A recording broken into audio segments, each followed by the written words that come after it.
Après, si on veut améliorer ça, on peut éventuellement rajouter des ombres. Donc là, si on s'en tient à l'image, on a une zone un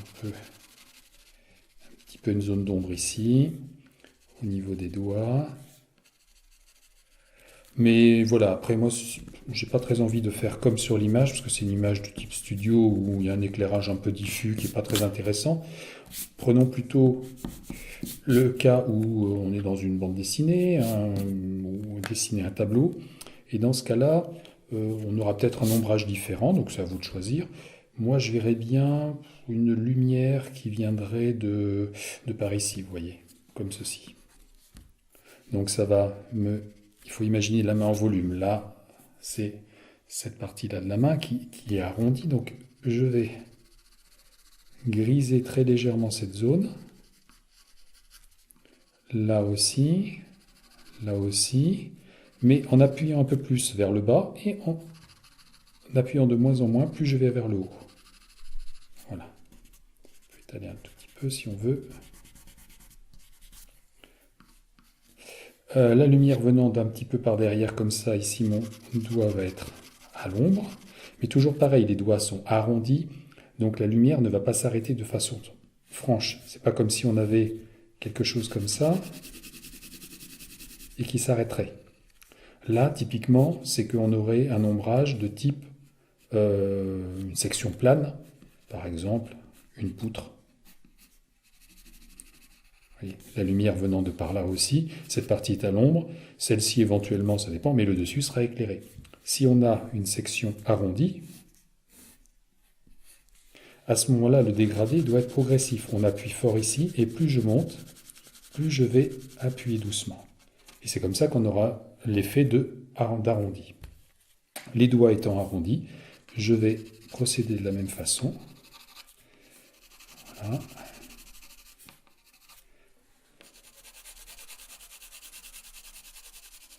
Alors là, il risque d'y avoir un petit peu plus d'ombre par ici à cause du doigt. Tout ça, ça va être à l'ombre. Là aussi. Et j'appuie de moins en moins fort. Même chose là. Et ici, même chose. J'appuie de moins en moins fort.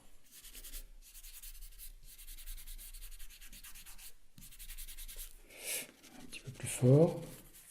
Ensuite, bon, normalement, il faudrait que je tourne la feuille pour être plus à l'aise, mais là, je vais me contorsionner. Sinon, vous ne verrez plus rien à la vidéo. Et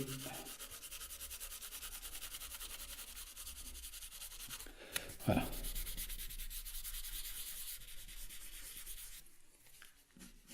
Alors, je vais renforcer maintenant un petit peu le contraste. Je vais prendre mon 8B, et le 8B va servir pour renforcer un petit peu le contraste par endroits. Des zones sombres, là, je vais les renforcer.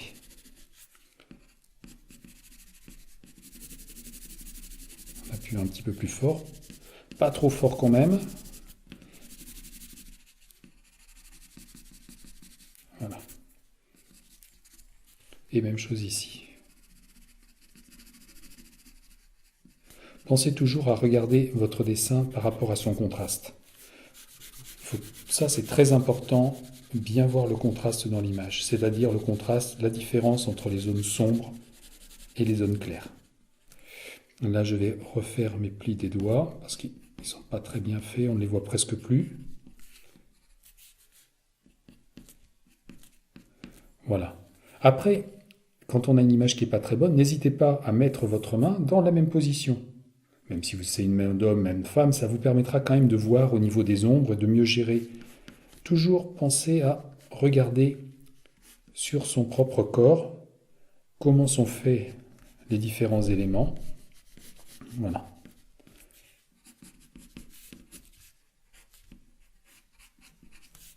Et pour terminer, alors là, ça va être la touche finale. Là, je vois que mes ongles, vous voyez, il va falloir que j'efface les ongles pour ne plus qu'on voit la pointe du doigt. Voilà.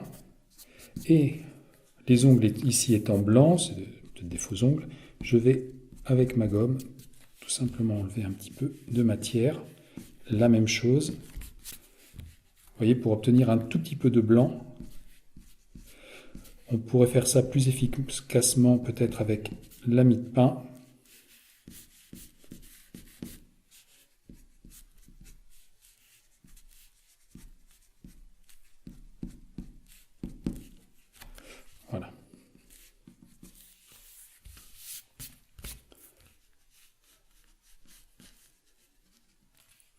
Mon doigt me plaît pas trop là, il est un petit peu plat, hein. Je pense que si je regarde ma main, oui, on va avoir des plis ici.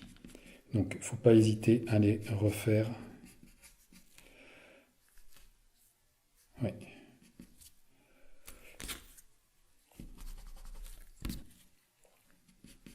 Voilà. Il y a quelque chose qui n'allait pas, qui ne me plaisait pas, et donc j'ai regardé sur ma main pour essayer d'avoir un petit peu mieux. Voilà. Et je fonce encore un petit peu plus, je vais gagner en contraste. Même chose là, je vais vraiment appuyer plus fort pour bien démarquer la zone du doigt. Sinon on ne la voyait plus. Là, même chose, on ne le voit presque plus, donc je vais appuyer un peu plus fort. Mais toujours avec une sorte de dégradé pour donner le côté arrondi du doigt. C'est très important de le conserver, sinon on va avoir l'impression d'un doigt avec une section carrée.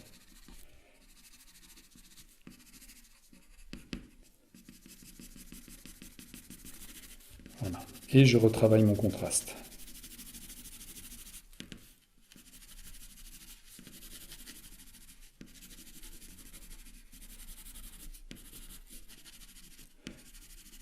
Là, à chaque fois qu'il y a un pli, ça veut dire qu'il y a un creux dans la peau.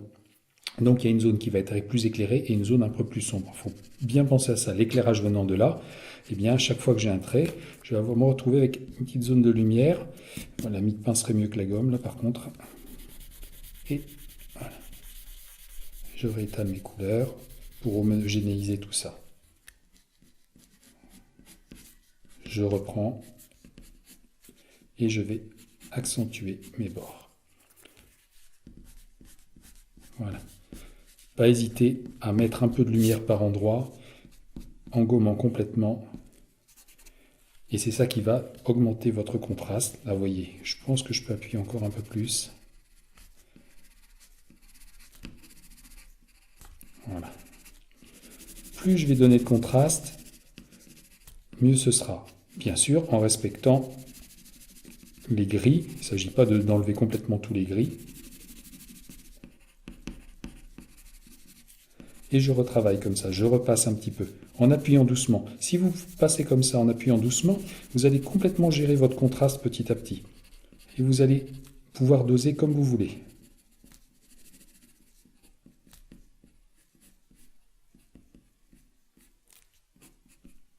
Voilà.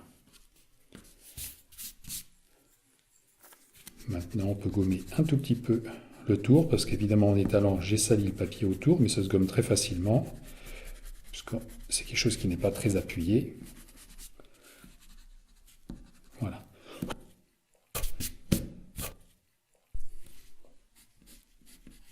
Et voilà un petit peu ma main qui est terminée par rapport au modèle. Voilà, j'espère que ce petit tuto vous a plu et que ça va vous aider à progresser pour dessiner une main. Donc pour récapituler, travaillez bien le contraste, pensez à étaler les couleurs, gérer en gommant. Les proportions, vous pouvez démarrer d'un point comme d'un autre. Ça me semblerait plus difficile de partir des doigts. Je pense que partir du poignet, le sens de la main, respecter le sens de la main, c'est pas mal. Ça permet de progresser petit à petit et de pouvoir dessiner les doigts les uns après les autres. Donc vous prenez les doigts dans le sens que vous voulez. Ça peut être d'abord le pouce ou d'abord l'index. C'est à vous de voir. Moi, j'ai commencé par ici, l'index, mais toujours penser à repérer la taille des doigts les uns par rapport aux autres, la position des uns par rapport aux autres. C'est très important. C'est pour ça qu'il faut bien partir au départ. Voilà, eh bien bon travail à tous et à bientôt.